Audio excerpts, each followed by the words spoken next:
focusing a lot on Indigenous health disparities, in particular those caused by environmental toxins. I also want to extend some of the framework that I began with about economic justice and how that requires us to change the way we perceive our natural environment. And then finally, because hopefully you all will be motivated, I'm going to have some ways that you all can help and ways that you can embody a paradigm shift. But starting with the first paradigm shift that needs to happen, including the way that we conceive of nature, and in particular, the view of nature as subservient, inanimate, irrational. We've long pretended that science is not a part of nature. Western science is just catching up. If 90% of our peoples had not been murdered and genocided, which, by the way, genocide is an ongoing process, this isn't over. I'm 2 generations removed from my grandmother going to boarding school. Today, as I will get into later when we talk a bit more focusedly on the environmental injustice aspects, but today, there are Native babies born with uranium in their blood because of uranium mining for nuclear bombs, because of uranium testing to go murder another culture and another people. This was in the 40s, and this is still affecting people today. As far as I'm concerned at this point, there's environmental genocide. And if that is something that makes you uncomfortable, I hope you use that uncomfortability to help make change. But yes, getting back to the way we conceive of our natural environment.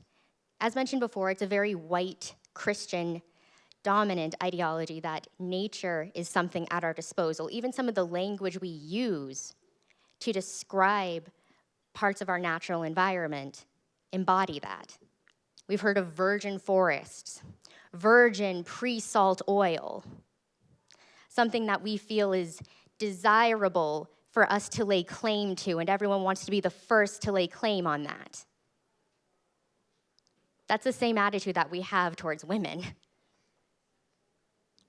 So environmental and economic justice for women includes changing this mindset that profitability in nature is what is considered most civilized and what should be governing our ideas. There's something called the ecosystem services approach. And that, in general, just to boil it down to its simplest bits, is the idea that we can put a dollar value on what nature contributes to us. And again, I'm using that phrasing because that is the mindset. The dollar value on what we feel nature is providing that we feel is valuable. Never mind everything else that we can't see and don't understand. Quantifying and putting a dollar value on nature is part of what is used in decision calculuses to have atrocities and environmental racism and injustice continue to occur. Because we put a dollar value on the lives that are going to be lost and lives that are going to be permanently disabled. And then we don't even in this messed up mindset, we don't even put a dollar value on the generations coming forward that are going to have cancer because their epigenetics have been changed or live with disability. We're not even considering the next generation.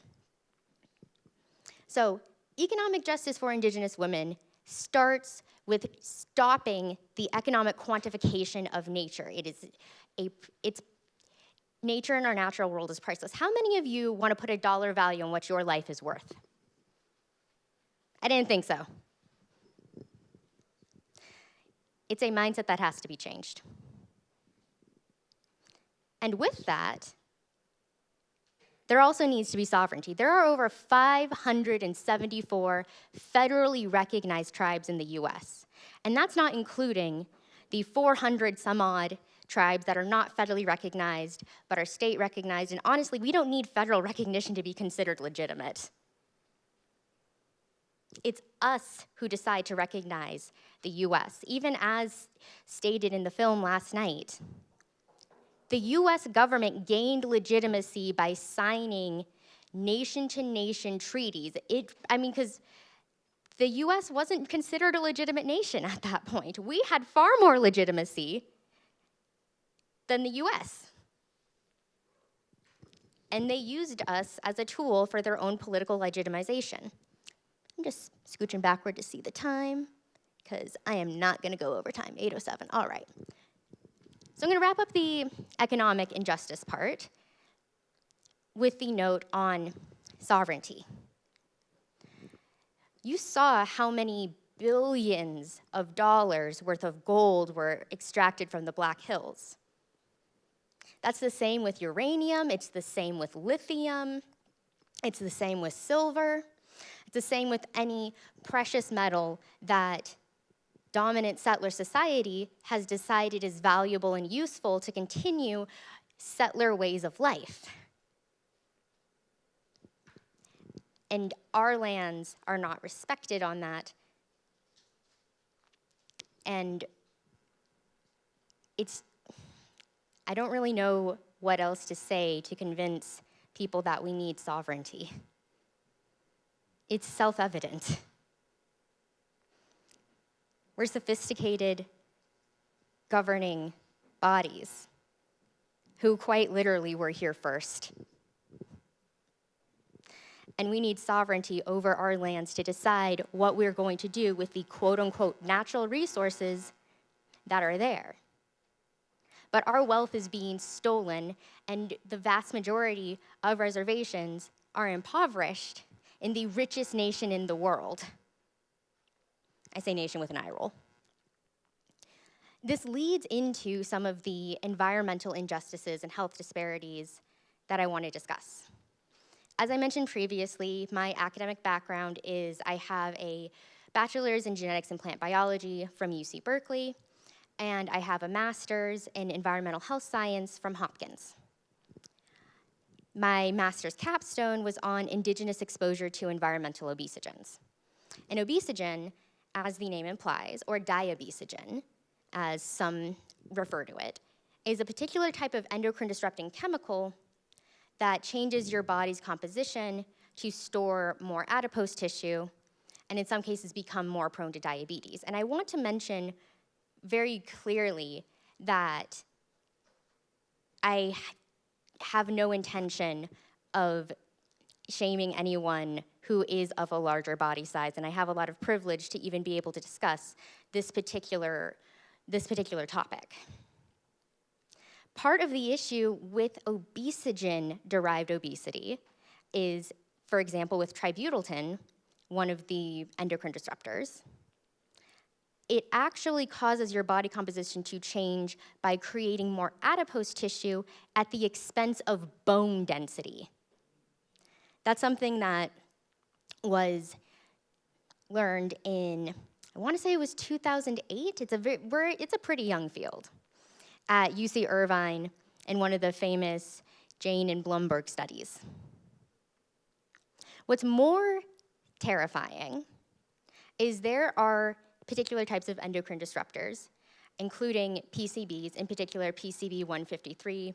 PCBs all have various different congeners, and one of the things that's convenient about that, even though there's very little convenience about this situation, is that most of those congeners are patented. We can trace back the corporations that caused the particular type of pollution because they left basically a molecular tag on their devastation. But yes, tributyltin was commonly used on the hulls of ships, which means that for a lot of coastal tribes, our fish and marine mammals are polluted with this. And in many cases, for example, I'm just using PCB off the top of my head, the Yupik in Alaska, as a representative case study, have exposures to various congeners of PCBs at 4 to 12 times the rate of the rest of the US. Because, sure, we're all exposed to forms of toxic chemicals, but the toxic burden on Native nations is significantly higher. And this is also something that frustrates me to no end, is that when the EPA is creating quote unquote safe limits for these chemicals, they are not taking into account the cumulative and synergistic effect of being exposed to a cocktail of chemicals. They'll say, okay, this amount of PCB is safe. But they won't then take into account, okay, is this amount of PCB safe for you if you have uranium in your blood? If you live on lands where there are over 500 open uranium mines, like on the Navajo Nation. If you live on lands where there is nuclear waste storage continuing to be proposed and fought against, like for the Western Shoshone, as recently as 2010, and while the over one, forgive me, I forget exactly how many tons of nuclear waste was being proposed to be stored on their lands. I'll look it up later and send it to y'all if you're really interested. But it was definitely within the tons range. There shouldn't be any nuclear waste. I don't care if it's an ounce stored on anyone's lands. Do you want to live right next to even an ounce of nuclear waste? No. Nobody does. And getting back to sovereignty, we don't have control over what parts of our lands are considered and taken into account in most environmental impact studies.